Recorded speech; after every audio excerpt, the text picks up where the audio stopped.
Hey everybody, I'm Arjuna Ramgopal, one of the sports editors at the New Hampshire. I'm joined by my co-sports editor Nick Stoico, who also covers UNH football, and we're going to talk about the UNH football game at Stony Brook this past Saturday. So Nick, why don't you just take us right into it? They won 31-13, and talk about it. Well, it was a big road win for the Wildcats. It's their first road win of the season.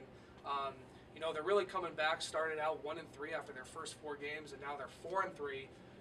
Nice 3-game winning streak for the Wildcats. They got every week is a must win if they want to get to the playoffs. So road wins are essential, and it's really good to see that they were able to pull one out against Stony Brook. They're locked down, here at home in the dungeon, but getting a win against Stony Brook and moving on again at William and Mary this weekend, away games are a must for UNH. Absolutely. Breaking down the Stony Brook game a little bit more, let's talk about who the offensive star of the game was. Yeah, Justin Mello. He had 8 receptions, 110 yards, 3 receiving touchdowns. Big day for Justin Mello.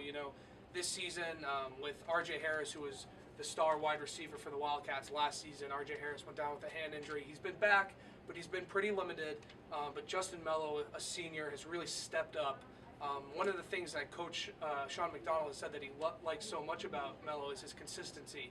He really can catch the football well. You're hardly ever going to see him drop the ball.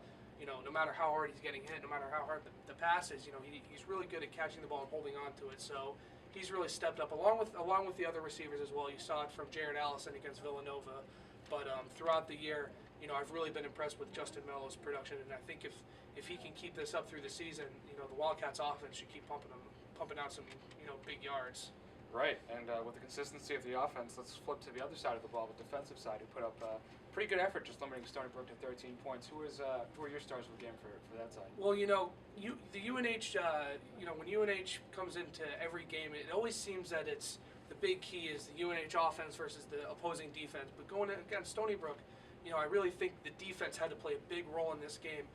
Stony Brook has a big physical offensive line. They're a team that likes to run the ball, but what I was most impressed with looking at the statistics from this game is UNH really shut down the pass for Stony Brook. They only allowed 9 completions on 24 pass attempts. That's nothing to sneeze at, certainly. And Lamar Edmonds, Nick Cefalo, each getting interceptions, pretty big right there, as well as on the line. You had Akil Anderson, Sean McCann, and Jay Colbert each getting to the quarterback for a sack. So definitely a good day for the defense. If UNH can keep going with this complete team attack, they should do pretty well. Speaking of their complete team attack, they have another away game this Saturday going to William and Mary. 5-3 overall, 2-2 in the conference, coming off a big win from their homecoming. What do you see from William and Mary that's going to give the Wildcats trouble, and what do you think the keys to the game? Well, I think you're going right back to a lot of the other matchups. It's the UNH offense is going to really have to beat this William and Mary defense. The defense is the big deal here. So if UNH can keep this complete team, and if Sean Goldrich and his offensive core can really rack up some good yards, get into the end zone, get to the field goals, Mike MacArthur has been having a really good season.